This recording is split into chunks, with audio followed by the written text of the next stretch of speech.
Hey, Red Cross volunteers and partners and friends. Thank you for taking the time to watch this video, this training video.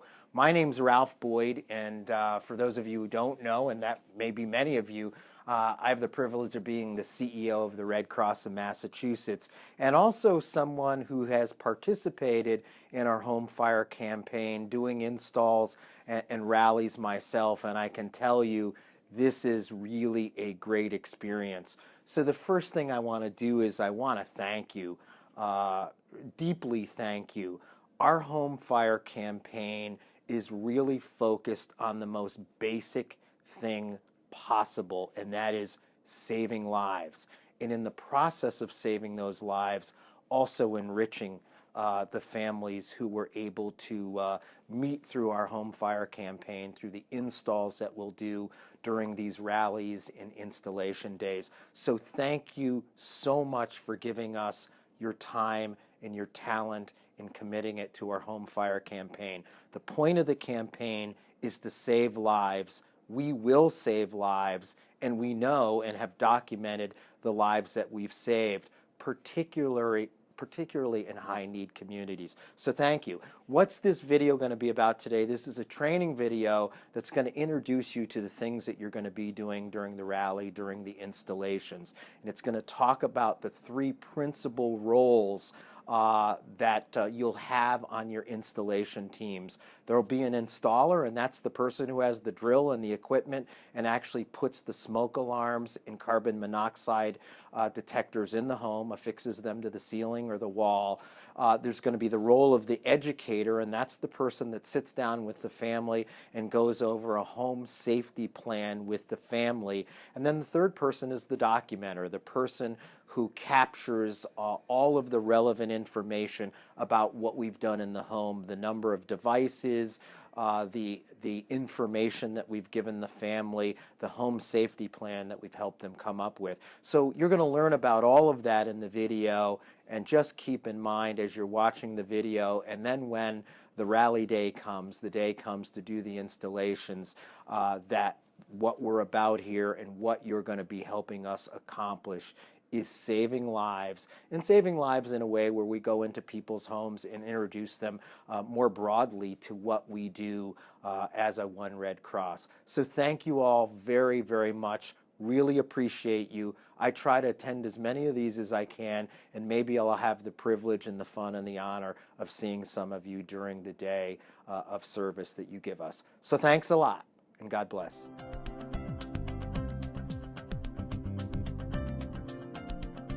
Installation volunteers will be assigned to small groups and given maps of neighborhoods and materials to help educate residents. Groups will assess existing smoke alarms, install alarms, and/or replace batteries where necessary. Before heading out, be sure that all volunteers are prepared with important supplies like comfortable walking shoes and weather-appropriate clothing, water, tracking forms, pens or pencils, and a folder or clipboard, maps of the area you'll be canvassing, a portable first aid kit, door hangers or flyer to leave when no one's home. Canvass and install in groups of 3 or 4 only during daylight hours. Make sure that a point person from the Red Cross or your organization has the cell phone numbers of at least one person in each group. Share a backup plan in case of emergency or inclement weather. Be sure to have appropriate identification and to let residents know that you're affiliated with the Red Cross and/or any additional organization you may represent. Establish a set time and location for everyone to reassemble after canvassing. You should expect each installation to take about 20 minutes and consist of 5 steps. Introduction. Introduce yourself and the program, noting that you're with the Red Cross, and ask permission to enter the home to check smoke alarms. Installation. Check for working alarms, replacing batteries, or installing new alarms where needed. Education. Help the resident understand basic home fire safety and prevention. data collection. Capture data needed to monitor and evaluate program activities. Closeout. Thank the resident for their time. Members of your group should be assigned to one of three roles: installer, educator, or documenter. Let's take a look at each of these in more detail. After greeting the family, the installer should ask an adult resident for permission to test all smoke alarms and ensure the home has working alarms on every level. For each smoke alarm in the home, do the following: test the alarm with the resident, check the manufactured date on the back of each alarm. If an alarm is more than 5 years old, offer to install a new one. If the alarm is less than 5 years old but is not working, offer to replace the batteries. If in doubt about how old an alarm is, replace with a new one. Ensure there are working alarms on each level and in key areas of the house, including hallways outside sleeping areas, on the ceiling at the bottom of stairways, in living rooms or dens. The preferred location to install is on the ceiling, close to the center of the room. If ceiling installation is not practical, wall mounts can be used.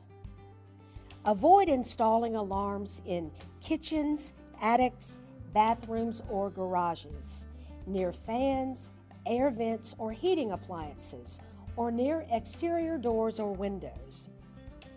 Once the alarms are installed, show the resident how to test them. While the installer is checking batteries and installing alarms, the safety educator should provide fire safety and smoke alarm education. Plan to spend 7 to 10 minutes reviewing fire safety education and developing a family disaster plan. First, teach residents how to maintain, test, silence, and replace their alarms. Next, review the home fire safety checklist with the residents and address any hazards identified in the home, like cords running under rugs or curtains hanging above heating appliances.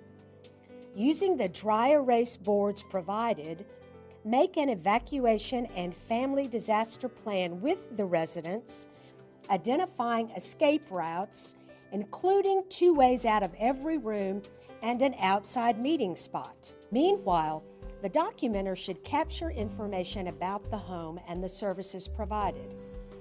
Before beginning home visits, become familiar with the home visit record form and the smoke alarm acknowledgement form, and make sure that you have enough copies of each. Document the visit by completing all 6 sections of the home visit record with help from the resident. If residents do not wish to provide this information, they are still eligible to receive services. At the conclusion of each home visit, ensure that an adult resident completes and signs the acknowledgement form to acknowledge receipt of services. Let's take a look at an installation team in action. Hi. Hey, good afternoon. How are you? Good, how are you? I'm doing good. My name is John. This is Whitney, and this is Beth. Hi, guys. And we're with the American Red Cross, and we're out in the neighborhood today making sure that people have working smoke alarms and that they have a plan to get out of their home in case of a fire. Oh. May we come in and make sure that your smoke alarms are working and install any that you might need? Okay, sure. Yeah, come on in. We'd like to start by checking any smoke alarms that you have now in the home to make sure that they're working properly. Do you have some smoke alarms now? I think we do, perhaps in the hallway and maybe upstairs in the boys' bedrooms. Okay. Beth and I can check on those, and Whitney's got some safety information that she'd like to go over with you, if that's okay. Great. Sure. Mrs. Smith, I have a home fire safety checklist that I'd like to review with you. Great. And this document really shows some of the common ways that home fires are started. The most common start of a home fire is smoking in bed.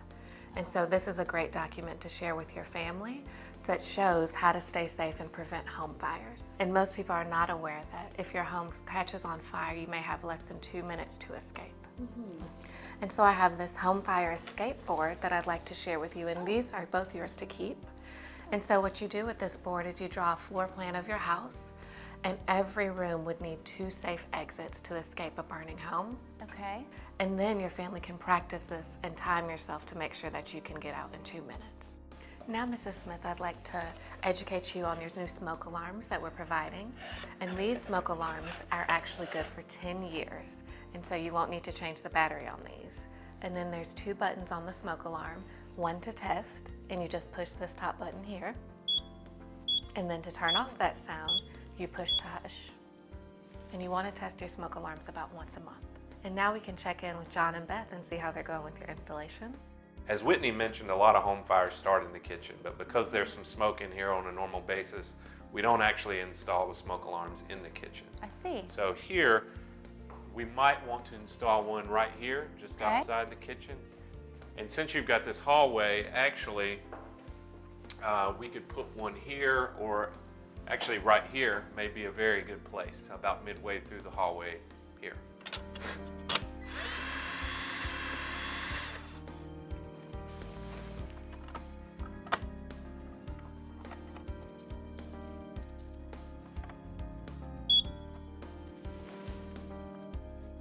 That's the last one, and now that we've got those installed, Beth has some paperwork for you to sign, and we'll be done. Sounds good. So to wrap up, I'm just going to get a bit of information from you about your home, about the residents of the home, and have you sign this acknowledgement form acknowledging the services we provided today. Sound good? Perfect. A few final tips before you begin your installations. Always stay with your volunteer group and do not enter or leave homes without all members of the group.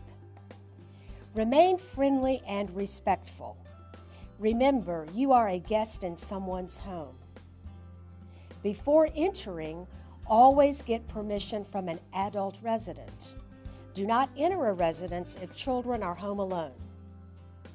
Tell your volunteers to skip any houses they don't feel comfortable approaching. Safety first.